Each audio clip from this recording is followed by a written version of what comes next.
Ok, bonjour à tous. Il est 18h02. Je pense qu'on peut commencer. J'active ma vidéo pour que vous puissiez me voir ma tête.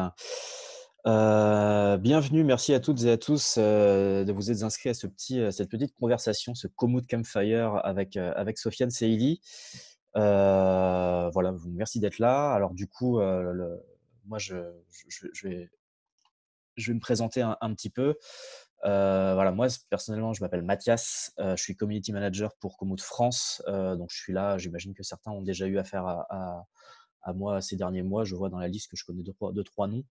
Donc voilà, je suis là pour développer un peu la marque Komoot en France et je suis là un peu pour, voilà, essayer de défendre un peu la marque et du coup, on a décidé de mettre en place ces histoires de Komoot Campfire depuis la semaine dernière jusqu'à mi-mai environ. On a donc 40 workshops et 40 talks, dans 6 langues différentes, voilà, pour essayer de faire passer un peu le confinement de manière un peu plus agréable pour, essayer de vous faire, voyager un petit peu au moins chez vous, essayer de vous donner l'occasion de vous projeter dans le futur, voilà, dans votre futur ride à vélo et cetera. Voilà, donc du coup, vous aurez l'occasion de poser les questions à Sofiane, via un bouton en bas de votre écran où il y a marqué Q et R. Vous avez bien repéré qu'il y a une conversation. Je vois que vous avez pris un petit peu, la parole sur la conversation. Continuez et n'hésitez pas à continuer à le faire. Mais ce petit boîtier QR va vraiment vous servir voilà, à poser les questions, directement à Sofiane et à moi et voilà, on va commencer par une petite demi-heure de parlotte et puis après on va commencer à trier vos questions.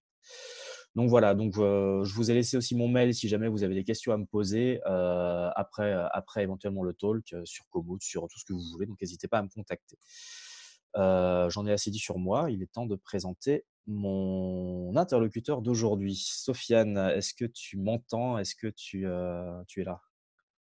Je t'entends, Yes, je suis là, ouais. il est là. Ah et tu l'impression qu'il fait beau en Normandie en plus, c'est parfait. Comment Ouais, tu il fait vas? très beau en Normandie. Il y a un petit peu de vent, mais il y a un grand soleil. Très bien. Bon, bah, on t'entend très bien, c'est parfait. Est-ce que tu vas bien? Je vais très bien, ouais, j'ai la chance d'être à la campagne depuis le début du confinement, donc je suis pas à le plaindre. Très bien. On va te reprendre, hein, tout de suite. Je fais juste un tout petit topo sur, Komoot parce que voilà, c'est donc un talk Komoot. Je vais pas rentrer dans les détails, mais histoire de pour celles et ceux qui connaissent pas forcément l'appli, histoire de leur rafraîchir un peu la mémoire. Komoot, pour ceux qui connaissent pas, pour celles et ceux qui connaissent pas, donc c'est une application qui va vous permettre de tracer des itinéraires à vélo et de les naviguer.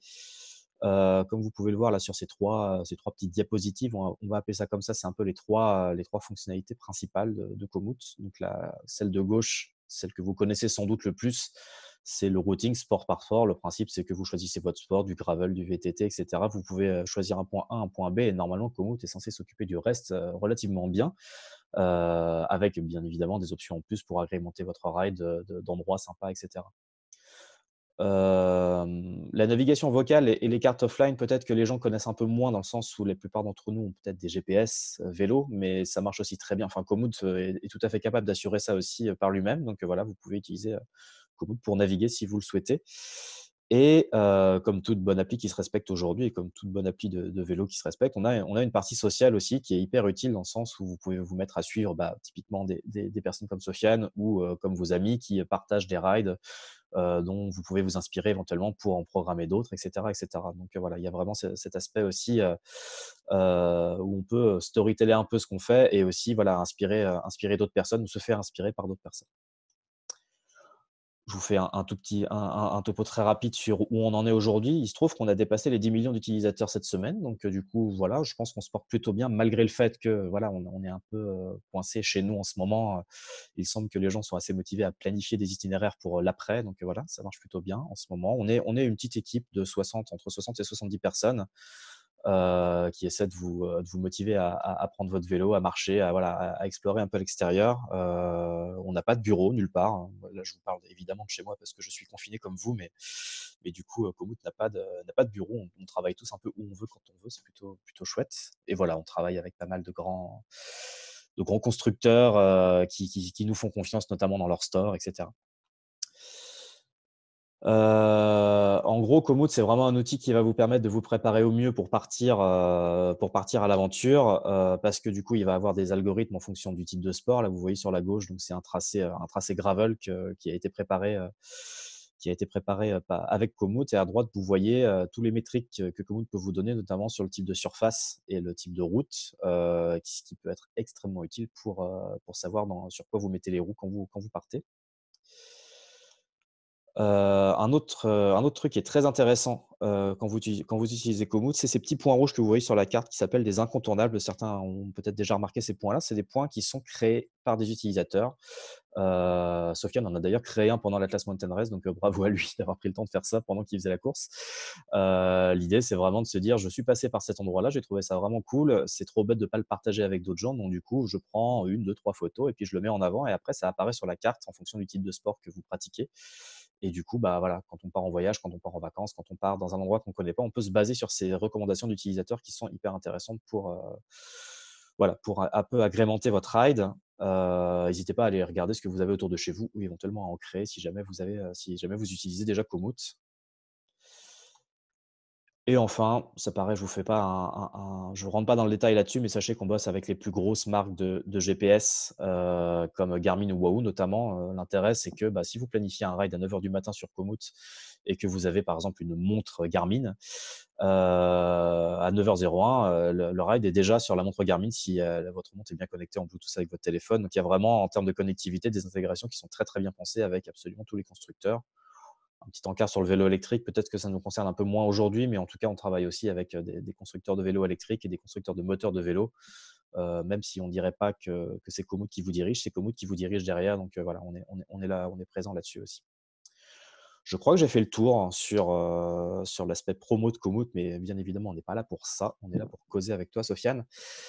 Voilà, juste avant de recommencer à notre discussion, je répète que du coup, si jamais vous souhaitez poser des questions à Sofiane, on va prendre le temps de répondre à vos questions plus en deuxième partie de talk. N'hésitez pas donc à utiliser cette fameuse box Q&R, donc questions et réponses. C'est par là que ça va se passer. Et c'est moi qui vais du coup bah, voilà, les lire et puis les proposer à Sofiane dans un second temps. Donc voilà, n'hésitez pas à utiliser cette box-là.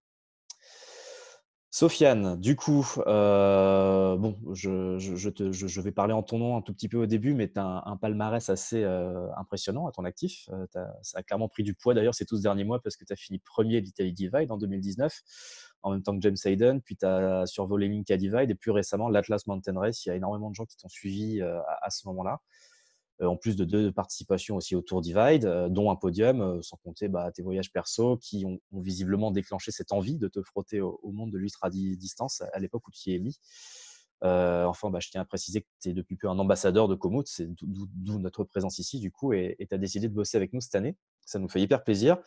Donc, bah, à défaut de tous nous retrouver dans un lieu avec, voilà, pour causer avec des bières, etc., voilà, on fait ça ici. Bon, c'est un petit peu moins sympa. On essaiera de refaire des trucs peut-être en public un peu plus, voilà, avec un peu plus de chaleur humaine, on va dire. Mais on va essayer de partager quand même de belles histoires avec toi aujourd'hui.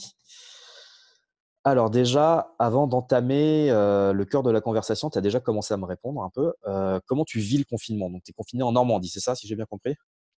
C'est ça, ouais. En fait, le jour où le confinement a été annoncé, avec ma copine, dont la famille a une grande maison en Normandie, on a décidé de quitter Paris. On s'est dit que ce serait bien plus simple et bien moins déplaisant de vivre le confinement dans une grande maison à la campagne plutôt que d'être dans des petits appartements à Paris. Et on a la chance d'avoir cette option-là. Je réalise qu'on est extrêmement privilégié de pouvoir bah, être dehors tous les jours, puisqu'il y a un grand jardin, un grand terrain. Et ça nous a semblé être à ce moment-là pour nous le meilleur moyen de vivre ce confinement. Ouais. Beh, j'imagine qu'en termes de façon de vivre aussi, ça a dû pas mal vous changer. Vous êtes tous les 2 parigots, donc du coup, de passer de la vie parisienne d'un coup à une vie, où effectivement il faut aller couper son bois et tout, j'imagine que ça doit être, déstabilisant et pas déplaisant non plus. Bah écoute, on s'y fait très bien. Moi, je savais que j'avais en moi ce côté pas finalement si citadin que ça. J'aime bien, ouais, j'aime bien être dehors, j'aime bien être au calme, j'aime bien qu'il se passe pas grand-chose, m'occuper du jardin, désherber, couper du bois, le rythme un peu lent de la vie où finalement aller faire ses courses, bah ça te prend un bout de temps parce que tu vas tu vas faire 10-15 bornes pour aller à la ferme du coin, chez le producteur, récupérer tes légumes frais, tes fruits frais.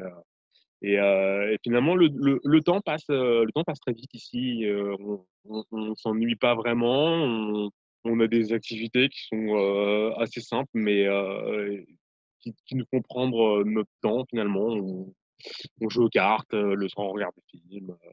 On a finalement la chance d'avoir cette maison qui est assez reculée, donc ne serait-ce que pour aller faire les courses, c'est quasiment une dizaine de bornes qu'il faut faire pour trouver un supermarché. Donc, Ouais. ça nous permet de continuer à rouler un petit peu dans la légalité. Et non, on se plaît bien ici, ouais. On se plaît bien et moi, j'avoue que je me dis que je pourrais vivre cette vie-là de manière un peu plus permanente que juste pendant la durée du confinement. Du coup, tu y réfléchis vraiment ou? Bah, c'est compliqué parce que il faut trouver un endroit, il faut construire un projet, il faut avoir le temps et c'est vrai que là, avec le début de saison que j'ai fait la saison dernière, pour l'instant, sur les choses sur lesquelles je me projette, ça reste quand même des courses et des aventures à vélo. Et, Ouais. euh, et pour ça, en fait, le mode de vie que j'ai actuellement, où je suis à Paris une partie de l'année, je travaille, je gagne de l'argent, et après, avec cet argent, j'ai l'occasion de partir, que ce soit sur des événements organisés ou que ce soit pour mon propre plaisir sur des itinéraires que je fais à moi-même.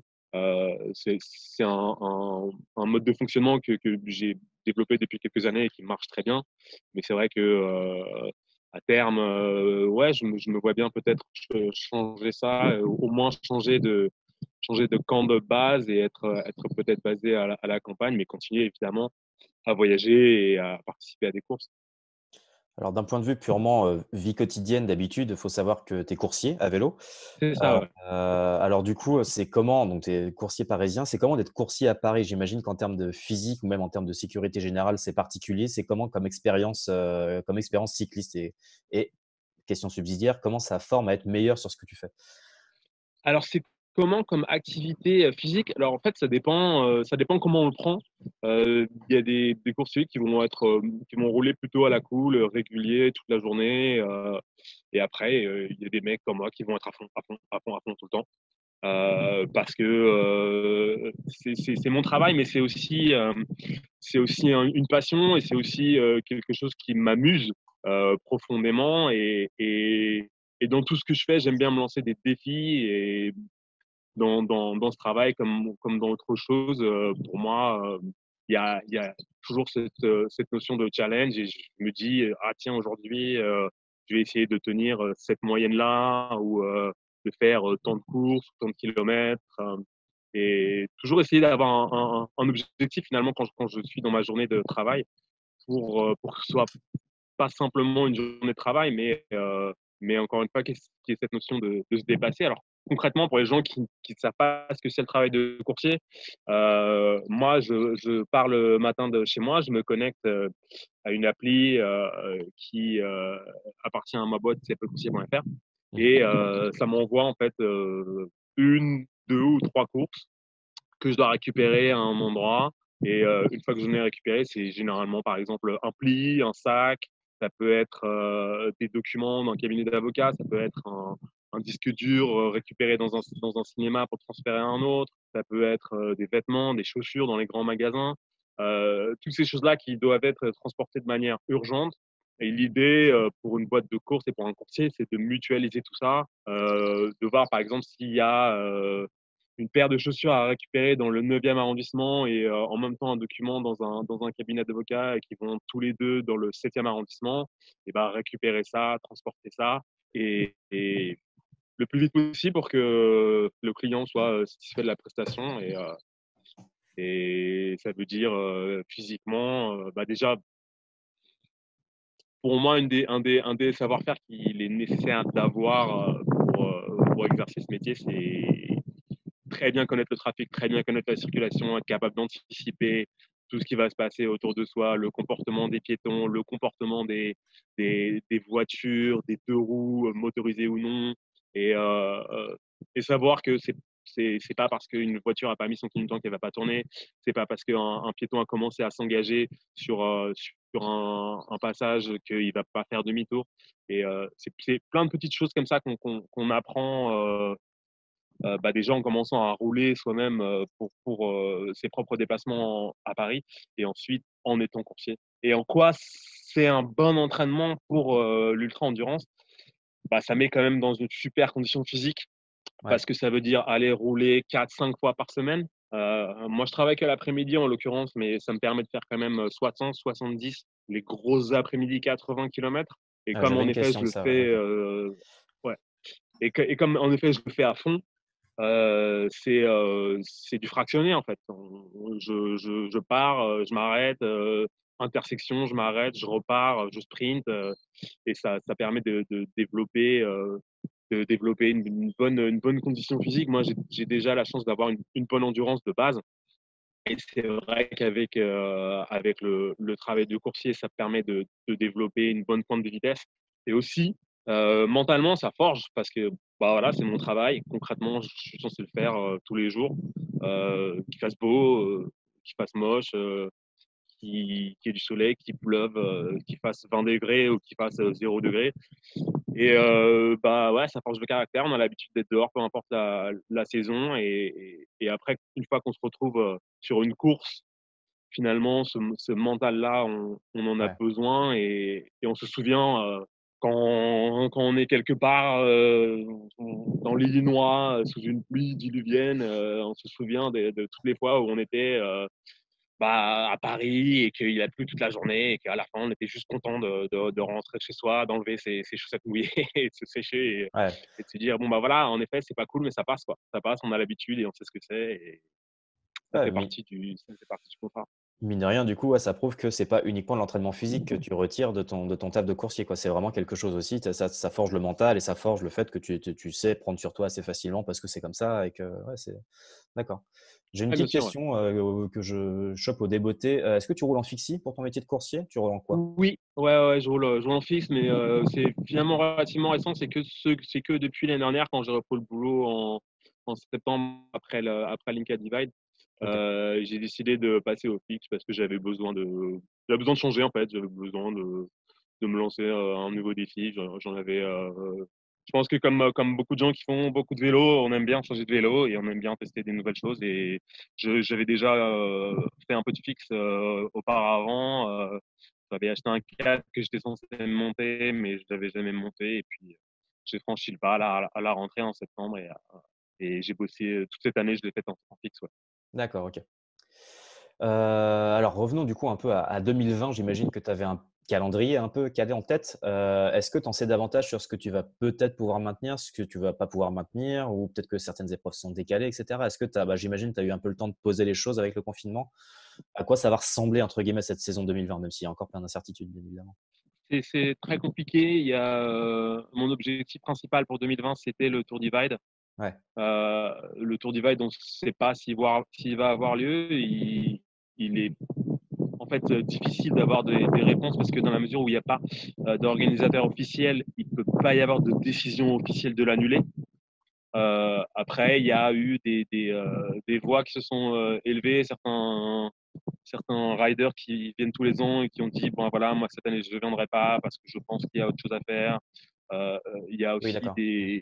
des gens qui sont des gens importants sur la route. Je pense par exemple à Kirsten qui est la propriétaire de Brush Mountain Lodge, qui est cet endroit qui se trouve à mi-chemin et qui est un arrêt quasi obligé pour tous les riders. Et Kirsten qui a dit que cette année, elle n'ouvrirait pas le lodge durant l'été. Donc, il y a pas mal Ah ouais, de. Après, d'un autre côté, il y a le Blackfoot Angler qui est à Ovando, dans le Montana, qui est aussi un des lieux emblématiques du Tour d'Ivad, où les propriétaires ont dit bah voilà, nous on sera ouverts si vous voulez, que ce soit juste venir en touriste ou que ce soit pour faire la course. En tout cas, sachez que nous on est ouverts. Donc, c'est voilà, dans la communauté Tour Divide aujourd'hui, comme dans beaucoup de communautés, il y a un débat qui a lieu pour savoir voilà, est-ce que c'est une bonne chose de venir de participer cette année ou est-ce qu'il faut attendre? Beaucoup de gens décident d'attendre. Beaucoup de gens disent bah, c'est peut-être un peu prématuré de prendre la décision aujourd'hui de ne pas le faire. On peut peut-être voir voir au mois de mai de quoi il retourne. Est-ce que les choses ont changé? Est-ce que les frontières sont rouvertes? Est-ce qu'il y a des mesures qui permettent de le faire en toute sécurité? Après, voilà, je sais que la transcontinentale a été annulée. Je sais que j'avais prévu de faire le Biking Man Corsica. Il a été reporté au mois d'octobre. J'avais prévu de faire la Malteny Bootleggers dans le nord de la France. Elle a été reportée au mois de juillet et encore, Et voilà, encore, ouais, mois de ça juillet, risque on ne sait d'être même pas si ça va redécalé, c'est pouvoir. possible. Ouais. Ouais, c'est tout à fait possible, bien sûr. Ouais, voilà, j'ai été contacté par les organisateurs du GB Duro, qui est une course gravel En au Angleterre, Royaume-Uni au de Royaume-Uni. 1000 km, qui m'ont dit que eux, donc ils ont leur course prévue fin juin, et ils m'ont dit que si légalement il était possible de l'organiser, ils l'organiseraient quoi qu'il arrive. Ok. Pour eux, c'est vraiment juste un problème de est-ce que c'est légal ou pas, quoi. Ouais, d'accord. Donc il va y avoir a priori quelques événements qui vont avoir lieu. C'est compliqué de savoir lesquels, c'est compliqué de savoir si je vais pouvoir y participer. Après, c'est aussi pas évident pour moi de m'entraîner. Bah ouais, c'est une question que Euh, j'avais effectivement. Comment tu t'entraînes? Enfin, ouais, comment tu penses t'entraîner éventuellement dans c'est les prochains jours, quoi, ou semaines? c'est forcément un problème, et un problème qui se pose de plus en plus maintenant que le confinement a été prolongé, qui a été prolongé pour 4 semaines supplémentaires, puisque s'arrêter pendant un mois. Finalement, ça permet aussi de récupérer, régénérer, recharger les batteries. Mais s'arrêter pendant 2 mois, ça commence à faire Ouais. beaucoup, et c'est une réelle perte de conditions physiques. Donc, après, voilà, la question, elle va être là. Elle va être de se dire, OK, par rapport à la condition physique que j'ai, qu'est-ce que je peux espérer, qu'est-ce que je peux faire. Sur des événements courts, c'est très, très pénalisant. Sur un événement qui fait 1500, 2000 km, être à court de conditions physiques, pas avoir sa pointe de vitesse habituelle, c'est extrêmement pénalisant. Après, sur des événements qui sont plus longs, ça l'est un peu moins, puisque la caisse, l'endurance, de toute façon, ça, c'est des choses qui se construisent au fur et à mesure des années, et c'est des choses qui se perdent pas aussi Oui, comme ça, rapidement. ouais. Mais c'est compliqué. Alors après, moi, j'ai deux, trois idées dans ma tête. Enfin, j'en ai une en l'occurrence, mais que je préfère garder pour moi parce que j'aime pas trop lancer des trucs comme ça et pas les faire après. Ouais. Mais en tout cas, ce qu'il est possible de faire, je le ferai. Ça, c'est sûr, parce que j'ai pas envie de me dire que c'est une saison blanche et qu'il y aura Ouais, plus la place rayer pour moi. 2020 de la carte, ça t'embête, ça. Ouais, je peux Ouais, comprendre. ouais, ouais, ça m'embêterait énormément. Ouais. Après, quitte à être à court d'entraînement et aller sur un événement juste pour s'amuser et faire du mieux que je peux, même si je suis pas dans autant de ma condition physique, et me dire que bon, bah voilà, j'irai peut-être pas pour la gagne, mais j'irai au moins pour faire quelque chose et juste prendre du plaisir, quoi. Ouais. Ok. Du coup, on va revenir sur, vu qu'effectivement le futur pour l'instant est un peu flou, on va revenir sur le passé très récent. Dernier résultat en date, donc ta victoire sur l'Atlas Mountain Race. Je me rappelle que tu as dit sur Instagram que tu étais déjà en train de te projeter, que genre, c'était quelqu'un pour qui la victoire se savourait très très rapidement. Est-ce que tu peux nous en dire plus là-dessus? Genre, j'ai l'impression qu'effectivement, 3 à 4 jours après, tu étais déjà en train de te dire, OK, ça c'est fait. Tu te Ouais, reposes alors, il était plutôt quelqu'un qui fonctionne comme ça, quoi, j'ai l'impression. ouais, ouais, j'ai un rapport assez particulier finalement à la victoire et au fait de remplir mes objectifs. C'est que ce que j'ai pu dire par rapport à cette victoire ou aux autres victoires que j'ai pu remporter l'année dernière, c'est que pour moi, c'est plus un soulagement de ne pas avoir perdu quand je C'est gagne. ça, c'est vraiment une phrase qui m'a marqué quand tu Que l'as dit, ouais. ouais, parce que c'est le standard auquel je me soumets, quoi. C'est-à-dire que euh, la place à laquelle j'estime devoir être, c'est la place de numéro un. Et alors, bien évidemment, si quelqu'un est meilleur que moi, je le reconnais sans aucun souci. Oui, oui. Si je vais sur une course et que je me fais battre à la régulière par quelqu'un, il n'y a pas de problème. Je vais pas arriver en disant ouais, mais non, ceci, cela. Mais en tout cas, la place que j'estime être la mienne, c'est le numéro un. Et finalement, quand j'y arrive, je me dis ouf, c'est bon. J'ai Oui. réussi à me prouver que j'en étais capable. Mais il n'y a pas évidemment, je savoure cette victoire. Évidemment, il y a un sentiment de joie.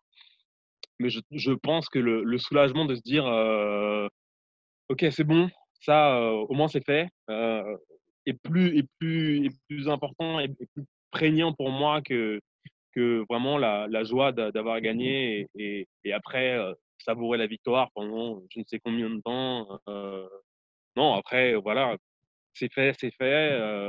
Il y a d'autres choses, il y a d'autres objectifs, il y a d'autres courses, il y a d'autres opportunités de montrer euh, que je suis le meilleur ou que j'aspire à être le meilleur. Il y a d'autres événements, d'autres records qui, qui, qui me poussent finalement à continuer à aller de l'avant et à me dire OK, bon, bah, ça c'était bien, mais c'est une opportunité aussi d'apprendre, c'est une opportunité de se servir de ce que j'ai pu faire sur cette course-là pour aller encore plus loin sur celle d'après et continuer à m'améliorer. Et même si on regarde quelqu'un qui la personne qui pour moi la plus ancienne dans ce sport, c'est Peter Barry, Mm. le fameux JP.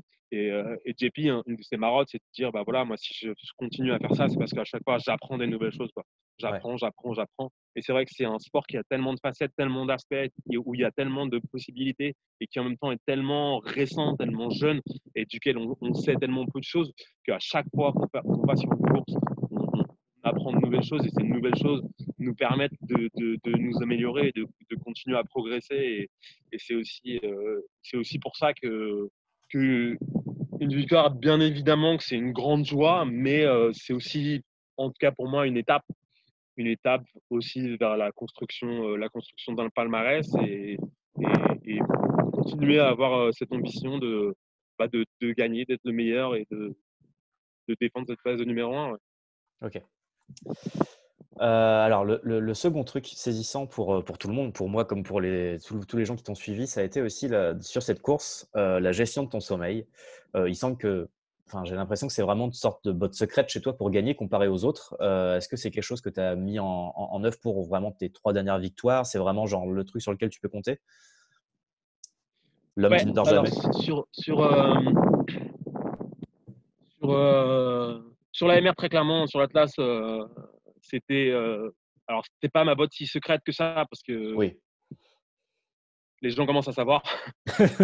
On commence à être connu pour ça. Mais après, voilà, il y avait toujours une inconnue qui était. Certes, je l'avais fait sur l'Italie Divide où j'avais quasiment pas dormi durant les un peu plus de 4 jours. Mais l'Italie Divide, c'était différent parce que la longueur de la nuit était inférieure. Là, sur le Maroc, ce qui était compliqué, c'est que la nuit durait 12 heures. Donc, on parle de vraiment. J'ai fait quasiment 96 heures de course, j'ai fait 94 heures de course. Donc, sur ces 94 heures, il y a exactement la moitié. Il y a 47 heures qui sont faites de nuit. Ouais, dans le En, noir, quoi. ouais, Et de la voilà, vraie sans nuit, quoi. C'est pratiquement pas. dormir.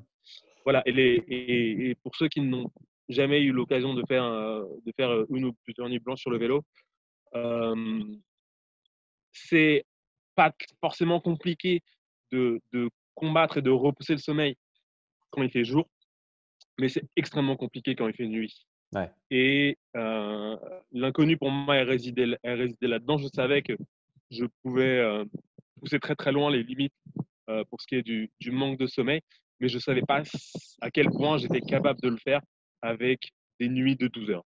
Et après, oui, en effet, on sait très bien que la gestion du sommeil, c'est quelque chose de fondamental dans ce sport.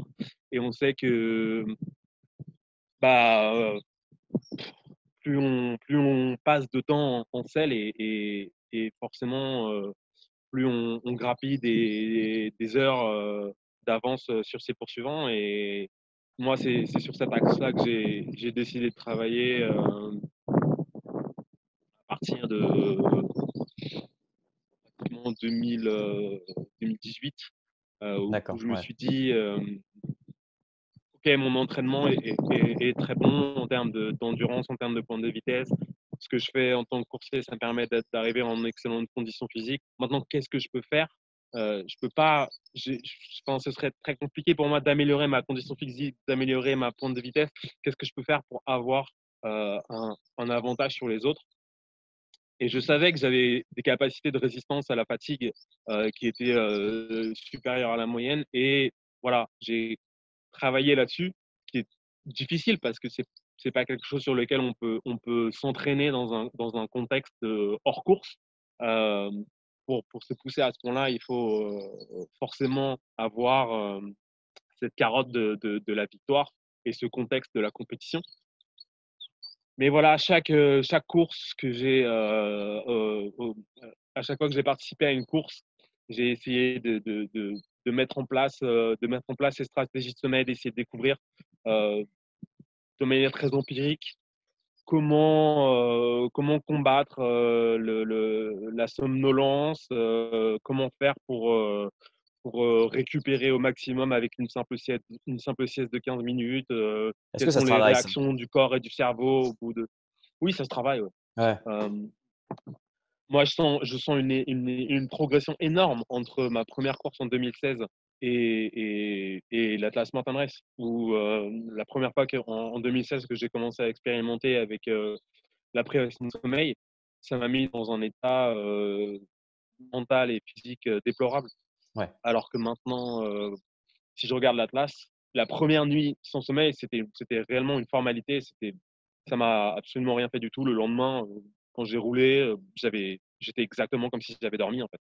Et, euh, et c'est juste que le corps s'habitue à ce genre d'épisode. Le corps se dit ah oui, ok, je me souviens que parfois de temps en temps on dort pas, mais je sais comment le gérer. Ouais. Et, et pour moi, ouais, c'est vraiment quelque chose qui se travaille. C'est vraiment quelque chose qu'on apprend et d'ailleurs, si je pense avoir quelques coups d'avance sur ce domaine-là, j'ai pas fini encore. J'ai pas fini de savoir jusqu'où je peux aller, comment je peux expérimenter, qu'est-ce que je peux faire exactement pour continuer. Je sais à peu près ce que je peux faire sur des distances, enfin sur des durées plutôt, parce que si parler de distance, ça n'a pas vraiment de sens, mais sur des durées de 3 jours, 4 jours, 5 jours, je sais à peu près ce que je peux faire. Et après, la clé, c'est de savoir comment expérimenter sur des durées plus longues, 7 jours, 10 jours, 15 jours, des durées à partir d'un certain temps. On est évidemment obligé de dormir. On est évidemment obligé de dormir plus que de simples siestes de 15 minutes. Et, euh, et je ne peux pas faire beaucoup mieux que ce que j'ai fait sur l'Atlas Mountain Race en termes de privation de sommeil sur 4 jours. C'était quasiment de l'apnée, Mais en fait. Il y avait vraiment. c'était quasiment, oui, c'était vraiment extrême.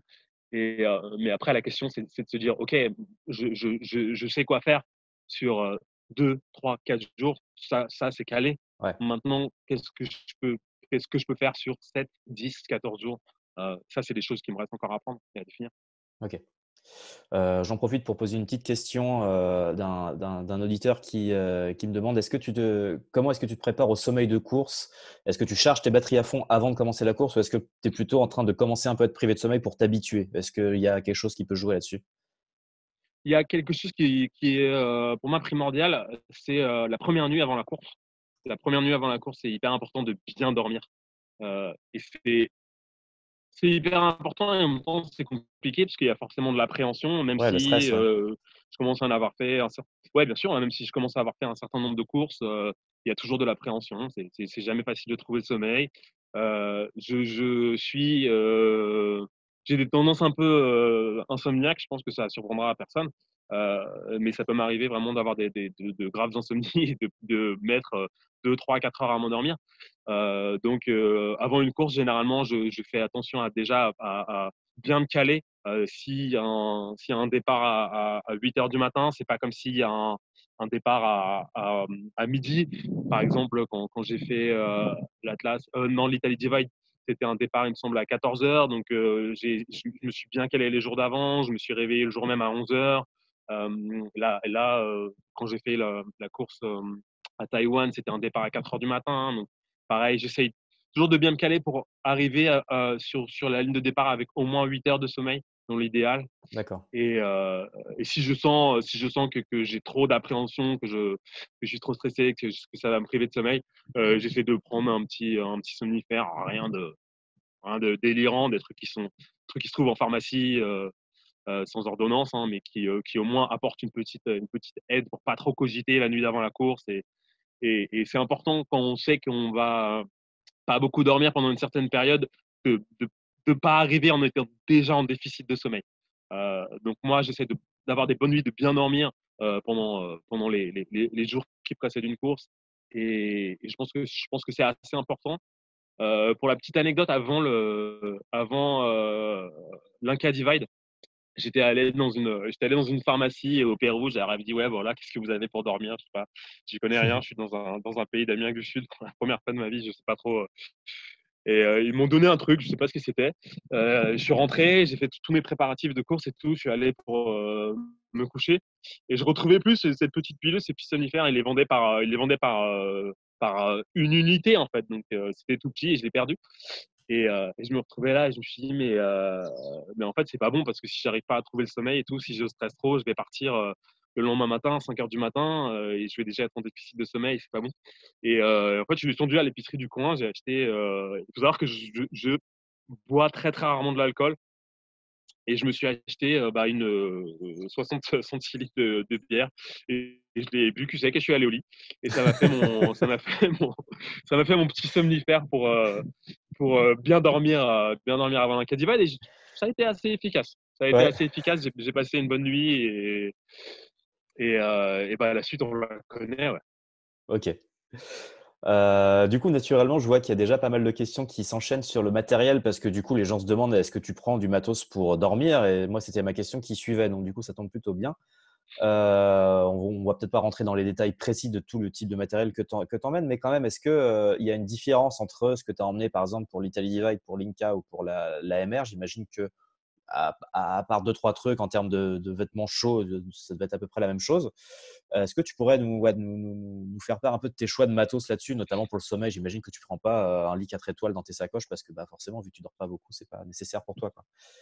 Qu'est-ce que tu prends avec toi? Ouais, alors je pense que ça peut éventuellement surprendre pas mal de gens, mais j'ai jamais transporté de tente. J'ai jamais voyagé avec une tente. Pour ce qui est de mes courses, j'ai même jamais transporté autre chose. Enfin, j'ai jamais eu de tente ni bivy. Pour ce qui est des simples abris que j'avais, j'ai jamais eu autre chose que des couvertures de survie. Ok, Euh, et donc le maximum que j'ai en termes de setup pour dormir, ça va être un sac de couchage 8, genre 8, 10 degrés quoi, ouais, et une couverture de survie. Et si on parle de l'Italie Divide, j'avais même pas pris de sac de couchage. J'avais juste pris des couvertures de survie, dont je me suis pas servi d'ailleurs. Sur la MR, j'avais un sac de couchage, mais j'avais uniquement un sac de couchage parce que c'était dans l'équipement obligatoire qui était demandé par l'organisation. d'accord. Mais sinon, je n'en aurais pas pris parce que je savais très bien que quoi qu'il arrive, j'allais pas en avoir besoin. Et, euh, et après, sur des plus longues courses comme le Tour Divide, ouais, c'est couverture de survie, sac de couchage et basta quoi. De toute façon, mon expérience de ce genre de course, c'est que si vraiment il se met à dracher et que c'est tendu, je vais continuer à rouler jusqu'à ce que je trouve un endroit sec, quoi. Un abri en dur. Et puis si j'en trouve pas, bah, je vais juste continuer à rouler en fait. Donc c'est pas. Ce qui compte pour moi, c'est juste de pouvoir me protéger un petit peu du froid et avoir un setup assez minimal qui pèse pas trop lourd, qui est pas trop encombrant pour pas me pénaliser en termes d'espace dans mes sacoches et puis en termes de poids aussi. Ok. Est-ce qu'il y a quand même un objet ou un vêtement sans lequel tu t'imaginerais pas gagner quelque chose de vital qui, selon toi, genre, si tu l'as pas, ça te met entre guillemets dans la panade si jamais tu roules sans, un truc vraiment important pour toi? Euh, je pense je pense que si je perdais mes lunettes de soleil, Ouais, ce serait très très compliqué. Parce vraiment, qu'en fait, ouais. il faut savoir que j'étais myope et je me suis fait opérer pour rectifier cette myopie. Et un des effets secondaires de ce genre de chirurgie, c'est que ça rend très photosensible. Et, euh, et j'ai énormément, quand il y a vraiment beaucoup de luminosité, c'est très très agressif pour moi. et, et j'ai absolument besoin de mes lunettes de soleil. Et je pense que c'est vraiment le truc qu'il faudrait pas que je perde parce qu'il y a des endroits où on peut perdre ses lunettes de soleil, on en rachètera, mais au Pérou ou Ouais, au Maroc, peut-être si plus tu perds tes compliqué lunettes de effectivement. soleil, tu t'en rachèteras pas. Dans des endroits très, très éloignés effectivement de ouais. OK. Il y a un truc qui m'a impressionné aussi, c'est que pour une course comme l'Atlas Mountain Race notamment, tu montes toi-même ton vélo. Est-ce que c'est quelque chose que tu penses être un atout, pour gagner le côté autonomie mécanique? Est-ce que tu as déjà eu, besoin de te servir de ces compétences en mécanique dans certains moments un peu compliqués ou, est-ce que tu as senti que ça a pu faire la différence? Alors je pense pas que ça puisse faire la différence, mais je pense que quand on part sur des courses de cette ampleur-là, il faut vraiment un minimum de connaissances en termes de mécanique parce qu'il faut être capable de régler n'importe quel problème qui peut arriver. Il faut être capable de le régler soi-même. Et puis, il faut aussi savoir être un peu débrouillard, être un peu imaginatif, être un peu ouais, système D s'il faut, quoi. Et alors je sais pas si c'est un avantage de monter ses vélos soi-même, mais en tout cas, ce qui est sûr, c'est que je pense que je dois pas le faire trop mal puisque pour l'instant, ils m'ont pas fait défaut sur les courses. Et je suis toujours, un petit peu étonné quand je vois des gens qui partent sur des aventures. Alors après, il faut faire la différence entre une ultra sur route et une ultra off-road. Les ultras sur route, c'est un monde qui est assez différent parce qu'il y a moins d'aléas. Déjà, on peut plus facilement trouver des magasins de vélos si on a un souci. Et puis, le matériel est de toute façon beaucoup moins sollicité. On va rarement casser un dérailleur ou une patte de dérailleur en Ouais. roulant sur de l'asphalte. Euh, mais, mais je suis toujours un peu étonné quand je vois des gens qui ont pas de compétences mécaniques du tout et qui se lancent dans ce genre d'épreuve. Personnellement, je pense que je le ferais pas. Je pense que j'apprendrais un minimum de mécanique avant de partir pour faire 2, 3, 4 000 kilomètres comme ça en autonomie. Parce que dans autonomie, c'est autonomie totale, quoi. C'est autonomie pour manger, pour dormir, mais aussi pour réparer son vélo. Donc, ça fait partie pour moi, ça fait partie de l'arsenal d'un bon coureur et même d'un top rider. Si on parle de ce que c'est d'être un un bon bikepacker ou un bon cycliste d'ultra endurance, c'est un package vraiment, c'est un ensemble. Ça veut dire être capable de rouler beaucoup, rouler longtemps, ça veut dire être capable de peu dormir, mais après, il y a des choses auxquelles on ne pense pas, mais ça veut dire par exemple avoir un estomac solide si on part à l'autre bout de la planète et on est malade au moindre petit truc pas très frais qu'on mange. Bah, ouais, ça va rendre les choses compliquées sur pas mal de courses et Mmh. puis, c'est aussi, voilà, être capable de réparer, le moindre petit pépin qu'on a, mais c'est aussi être capable de choisir son matériel avec du discernement.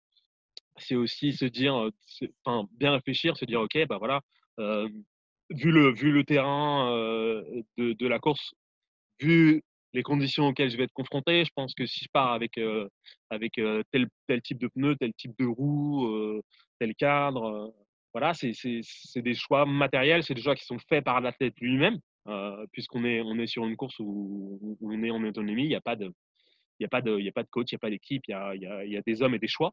Et ces choix-là, il faut être capable de les faire. Et pour moi, c'est pratiquement aussi important que la condition physique ou que les stratégies de sommeil.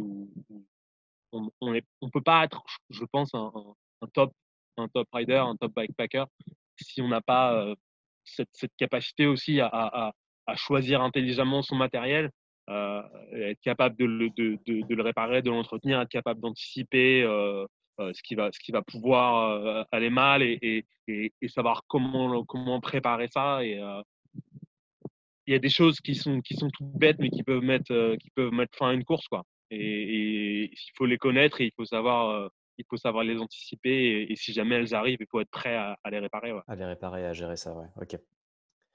Alors l'heure avance un petit peu. Je vais encore avoir une dernière question pour toi et puis après, là, j'ai déjà un joli petit stock de questions de nos spectateurs. Alors ma dernière question, c'est quels sont pour toi les grands adversaires, tes grands adversaires sur la scène aujourd'hui? J'ai quelques idées en tête, hein, mais tu sais mieux que quiconque qui sont les personnes qui vont te donner du fil à retordre. Ouais, c'est qui tes plus grands challengers dans cette histoire aujourd'hui? Je pense que personne ne sera surpris quand je citerai James Hayden. Mmh. James Hayden, pour ceux qui ont suivi l'Italy Divide l'année dernière, on a terminé ensemble, premier ex aequo. Cette année sur l'Atlas Mountain Race, il m'a talonné durant toute la course et il a fini un peu plus de 2 heures derrière moi. Il a fait un finish très très fort parce que au dernier checkpoint, il avait 5 heures de retard et bah, il m'a repris 3 heures entre le checkpoint 3 et la fin de la course. Il y a sur le Tour Divide, quand j'y suis retourné l'année dernière, il y avait évidemment Josh Kato, qui est le vainqueur du Tour Divide, si je dis pas de bêtises, 2015, et qui détient un des temps les plus rapides en 14 jours et demi, donc c'est le deuxième temps le plus rapide.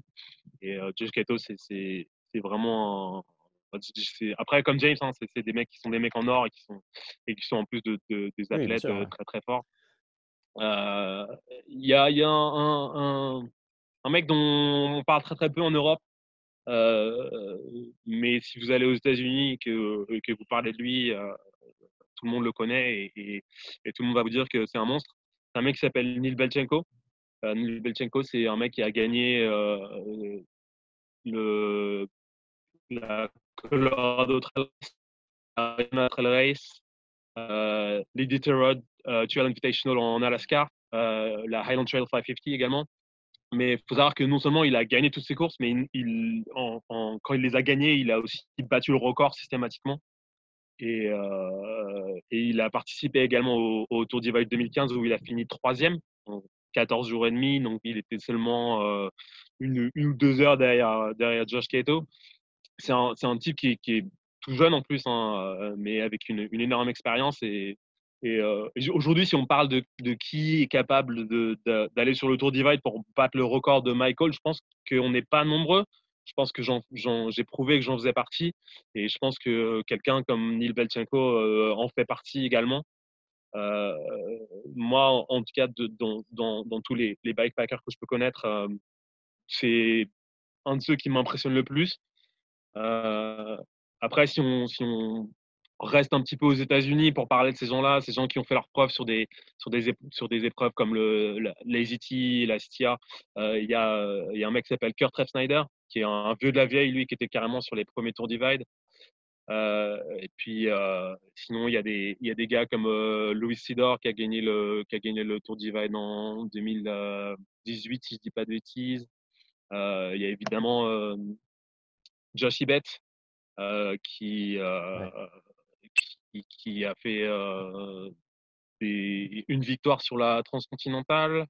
Euh, il a fait plusieurs fois deuxième sur le Biking Man Oman. Il avait prévu de revenir cette année sur le Tour Divide, mais bon, évidemment, c'est compromis, ça va être complexe. Et puis après, voilà, il y a toujours ces noms, les gens qui sont toujours là, comme JP Tarvari, comme Lel Wilcox. Après, JP, il est un peu plus âgé que nous, hein. Il n'est pas forcément sur la pente ascendante, mais il est toujours redoutable parce qu'il a énormément d'expérience. Il a un mental de fer. Il a fait toutes les courses possibles et imaginables et il n'en a jamais abandonné une seule.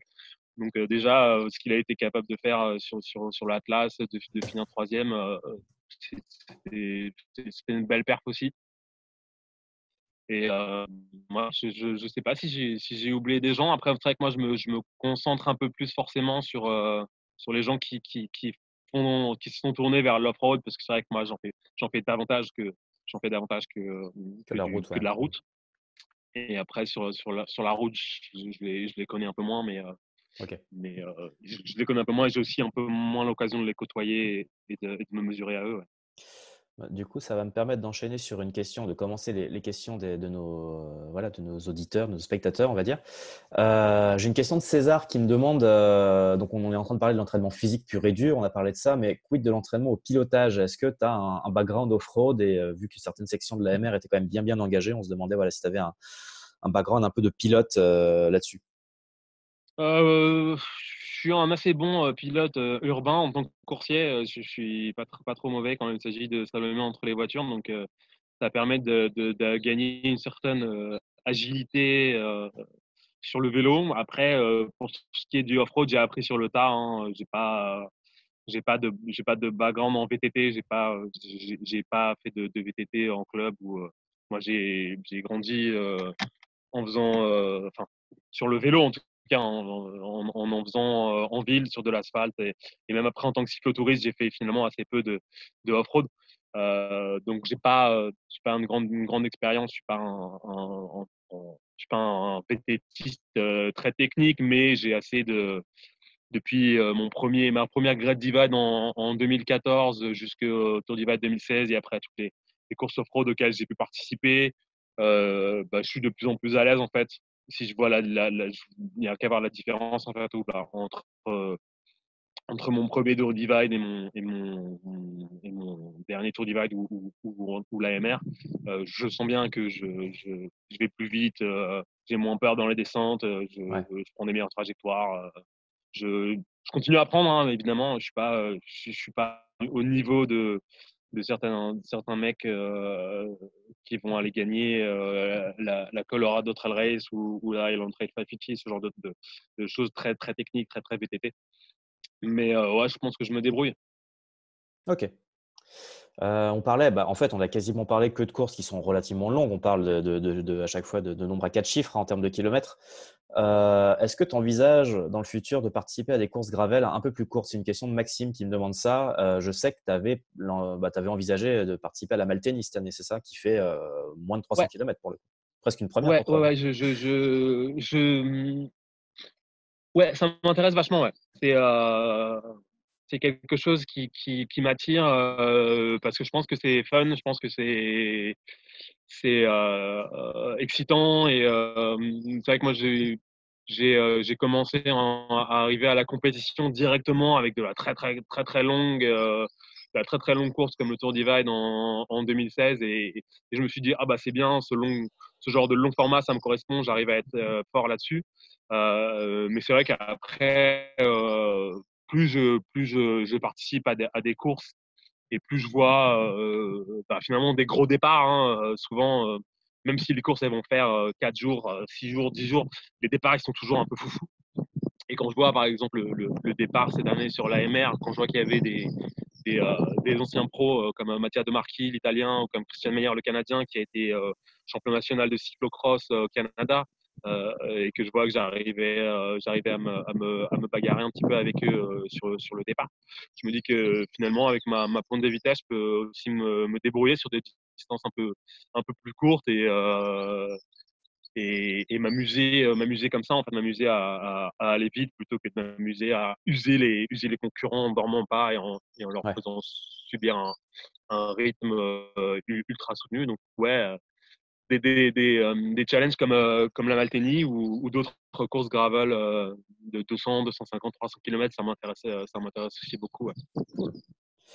J'ai une question sur la French Divide. T'en as jamais trop parlé, toi qui fais des divides, toi qui fais des divides un peu ton terrain de jeu. Est-ce que tu as pensé la faire à un moment? C'est vrai qu'il y a peut-être un peu moins de challenge en sachant que c'est aussi un truc qui se fait déjà. Le principe de la French Divide, c'est d'arriver à la finir aussi, et il y a peut-être moins ce côté compétition Est-ce que tu as envisagé la faire à un moment? Est-ce que tu y penses ou... Ouais, j'y pense. J'y pense. C'est pas du tout une course que j'exclus de faire. C'est juste que en termes de calendrier, jusque-là, ça s'est pas vraiment bien goupillé. Ça tombe au mois d'août. Ouais, Là, évidemment, l'année dernière, j'étais de l'autre côté de l'Atlantique, donc j'avais plutôt à ce moment-là, je me suis dit, bah, c'est un peu ma chance. Si je veux faire l'Inca Divide un jour, je suis déjà sur le continent, donc c'est le moment ou jamais. Et après, c'est un peu ce truc de se dire, ah oui, bah, comme c'est à côté de chez moi, j'aurai forcément l'opportunité de la faire un jour, quoi. Je veux dire, Oui, c'est un peu la seule course dont le départ est à 200 kilomètres de chez moi. Donc, je me dis, ouais, oui, un jour, un jour.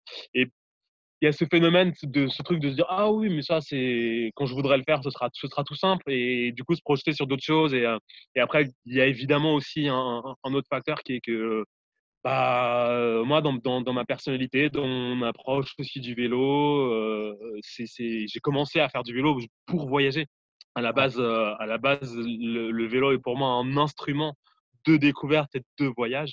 Et il y a cette attirance pour l'ailleurs, pour des choses qui m'échappent, que je ne comprends pas, que j'ai du mal à appréhender. Et forcément, c'est un petit peu moins attirant pour moi d'aller courir dans mon propre pays. Si on me dit, ah tiens, qu'est-ce que tu peux faire entre partir du nord de la France pour rejoindre le Pays Basque ou alors aller faire 1200 km de piste au Maroc, oui, je vais aller au Maroc, ouais, ouais. c'est sûr, puisque j'y suis jamais allé, j'y ai jamais roulé.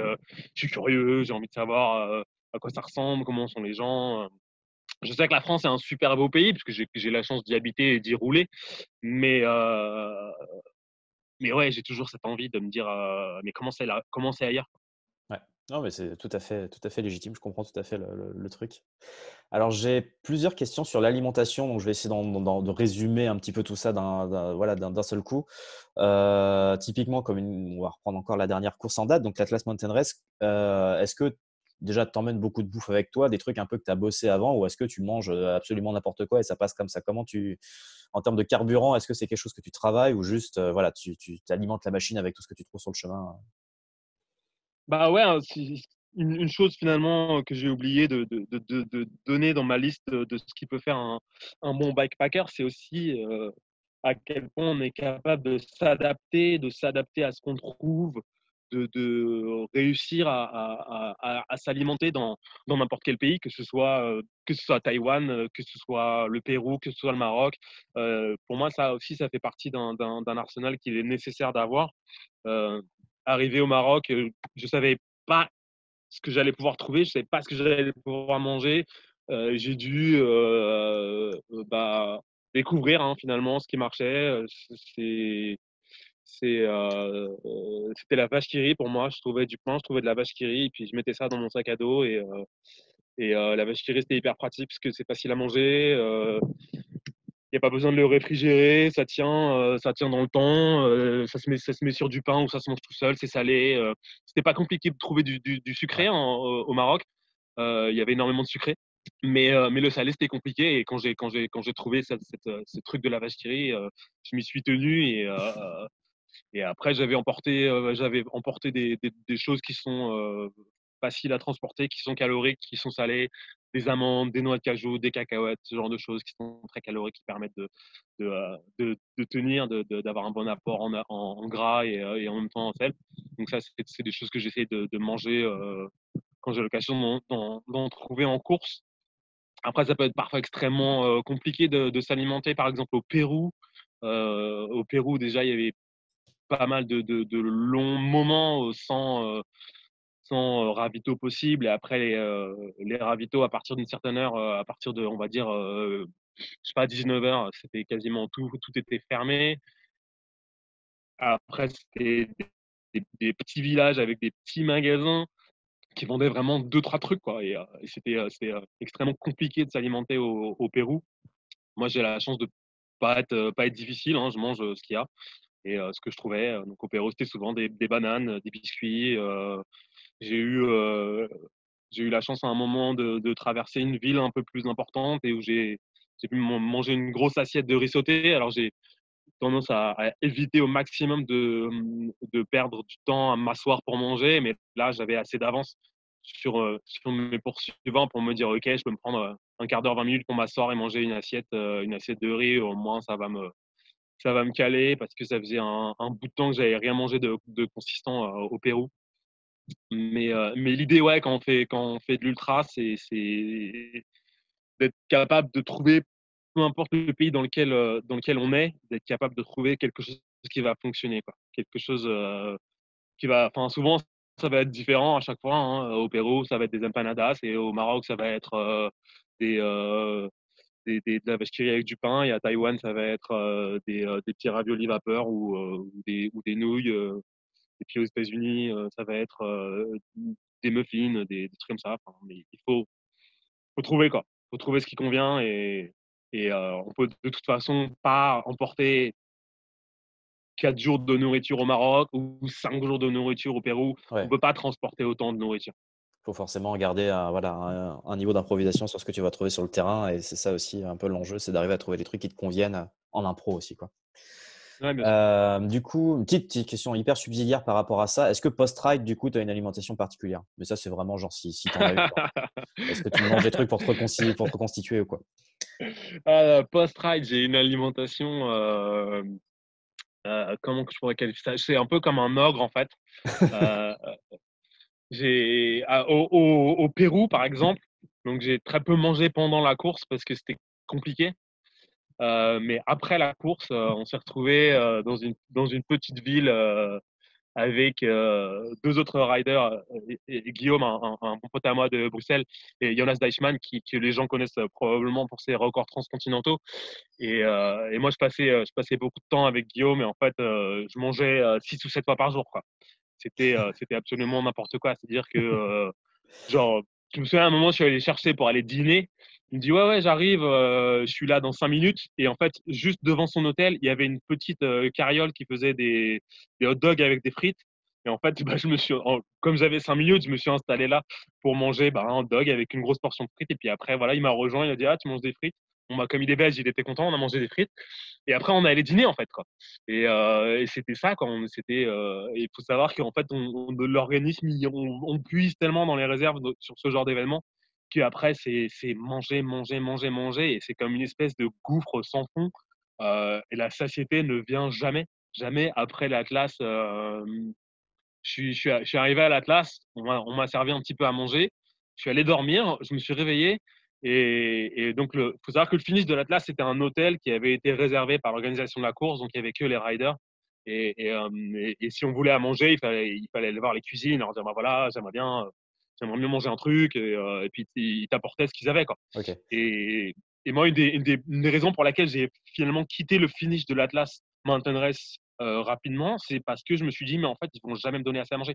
Et donc, je suis parti, je suis parti, j'ai pris mon vélo, je suis allé dans la ville la plus proche, je me suis assis dans un snack. Je me souviens, j'ai commandé un premier truc pour savoir si c'était pas mal dans le snack. J'ai trouvé ça bon, donc j'ai fait OK, bah, je vais recommander un deuxième truc. Après, j'ai recommandé un troisième truc.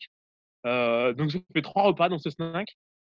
Après, je suis allé dans une épicerie et j'ai rempli un sac de sucreries avec des bonbons, des gâteaux, des Mars, des trucs comme ça, des Yop. J'ai trouvé un hôtel, je suis allé à l'hôtel, j'ai remangé. Donc, j'ai fait un dîner cette fois-ci. Et après, je suis allé dans ma chambre et j'ai mangé le sac de gâteaux, quoi. Et ça, c'était mon truc post AMR où en une soirée, j'ai fait 5 repas, quoi. Impressionnant. Ouais. J'ai une question, je sais qu'on en avait déjà parlé avec, l'interview qu'on avait fait juste après ta victoire. Est-ce que tu as déjà eu des moments dans ta vie de rider où tu as eu des moments d'hallucination, un peu genre très grosse fatigue, manque de sommeil, où tu commences vraiment à avoir une phase un peu bizarre où tu hallucines, où tu es voilà, tu plus en conscience totalement, quoi? Ouais, j'ai eu évidemment. Alors, j'en ai pas eu sur la MR parce que je commence à avoir pigé le truc à bien, bien combattre et à être habitué à ce genre d'état. Mais j'ai eu des hallucinations là, sur le Tour d'Ivry la première fois que je l'ai fait.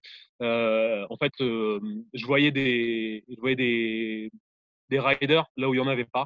J'avais l'impression à chaque fois de regarder en plan de dire ah mais attends là il y a un mec sur un vélo et tout. En fait c'était juste un buisson ou une benne à ordures, un truc comme ça. Mais l'état vraiment dans lequel, le pire état dans lequel je me suis retrouvé, c'était sur l'Italy Divide. Donc l'Italy Divide, j'ai quasiment pas dormi pendant un peu plus de 4 jours. Et le dernier jour, donc à l'issue de la dernière nuit sans sommeil, où j'ai dû faire peut-être, on va dire, une ou deux siestes de 8 minutes.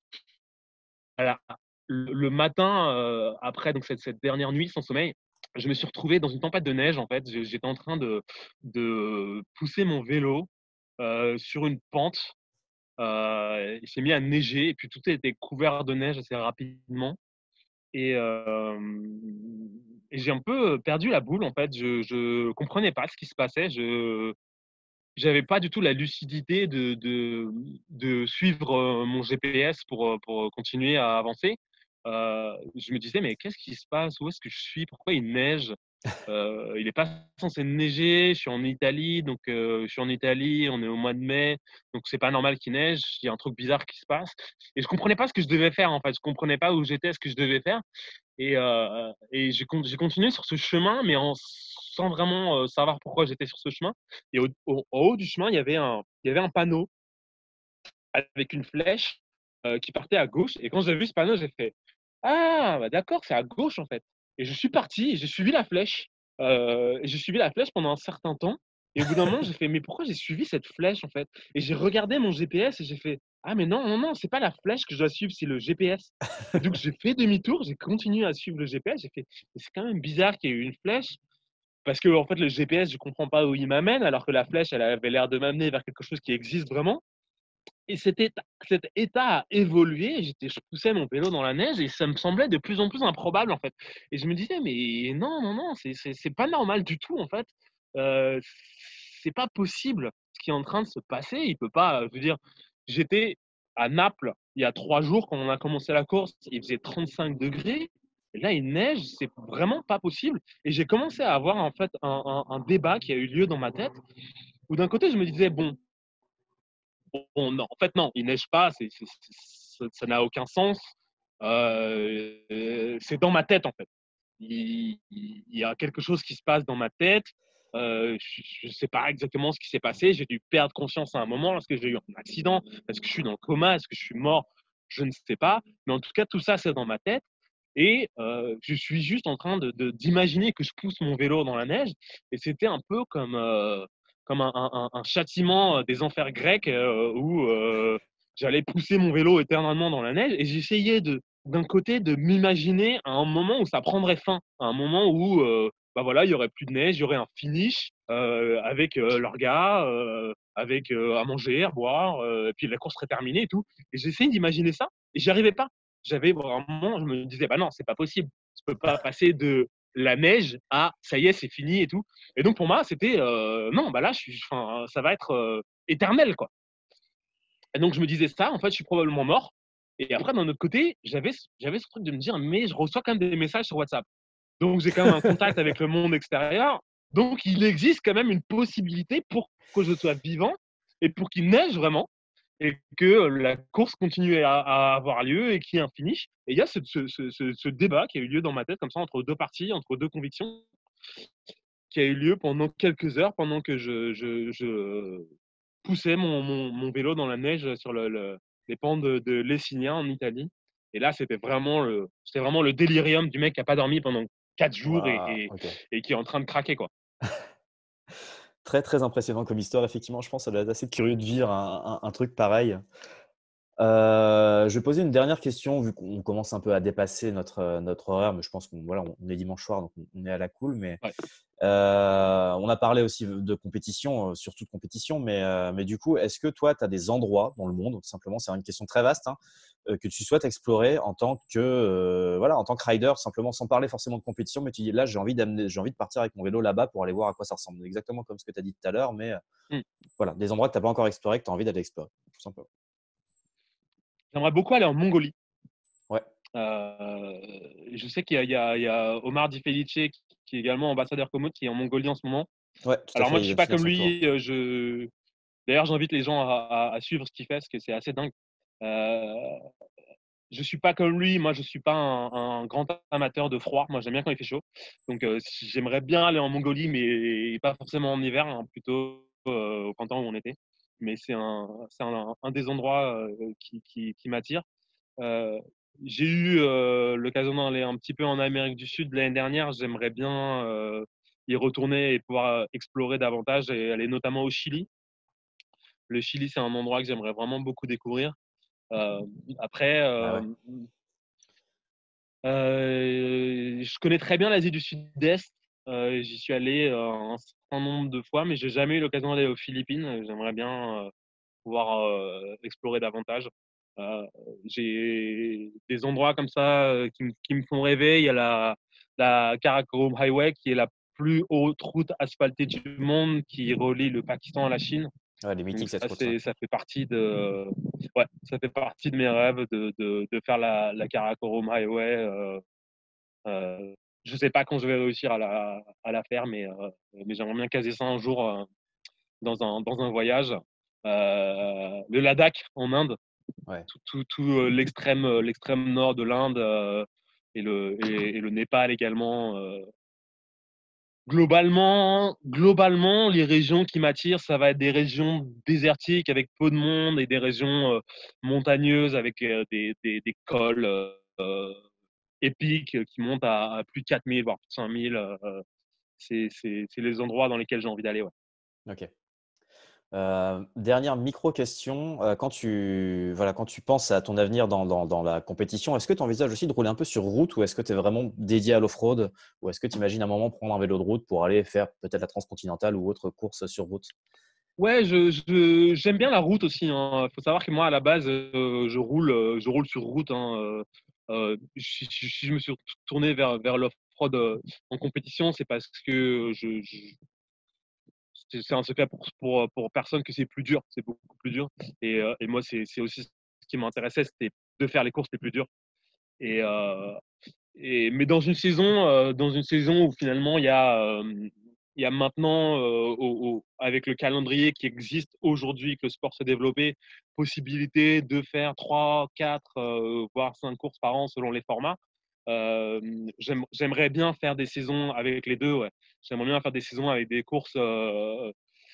Bah, la saison pour moi qui aurait été idéale cette année, ça aurait été justement un événement comme l'AMR au début de l'année où c'est off-road, c'est dur, mais en même temps c'est assez ramassé comme format. Après, peut-être un événement court sur route, un événement long off-road type Tour Divide, et après un événement un peu entre les deux sur route, ça, ce serait bien aussi, quoi. Mais ouais, l'idée, ce serait de réussir à varier les plaisirs et d'avoir différents challenges. Et il faut savoir il y a quelque chose qui est prédominant quand on fait une course comme le Tour Divide, par exemple, c'est la fraîcheur mentale. Euh, c'est hyper important d'avoir plein de kilomètres, d'avoir envie de passer énormément de temps sur la selle. Et à un moment, l'année dernière, je me posais des questions sur cette saison. Je me disais, est-ce que je ferais Tour Divide et Silk Road ou pas? Et après, j'ai réfléchi. Je me suis dit, mais si je fais Tour Divide à fond, après, je ne serais pas en état de faire la Silk Road à fond.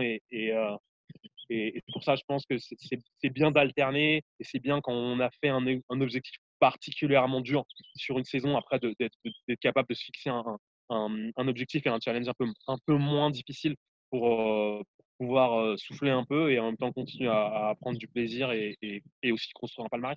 Donc, pour moi, les deux sont intéressants. J'aime bien les deux et je pense continuer l'un et l'autre. Très bien. C'est une extrêmement claire réponse. Je pense qu'on a à peu près fait le tour. Je m'excuse par avance pour les personnes dont j'ai pas sélectionné toutes les questions parce qu'il y en a encore pas mal. Tu veux, Vous aurez. je peux te faire des réponses de 30 secondes pour chacune. Non, mais je pense que là, enfin, il y aura peut-être aussi l'occasion pour les personnes qui ont pas encore eu leur réponse totalement répondue de revenir te voir un peu plus tard si jamais certaines ou certains d'entre vous sont à l'aise avec l'anglais. Il se trouve que là, donc on vient d'avoir une grande conversation en français, mais on a un programme à vous proposer pour la suite aussi.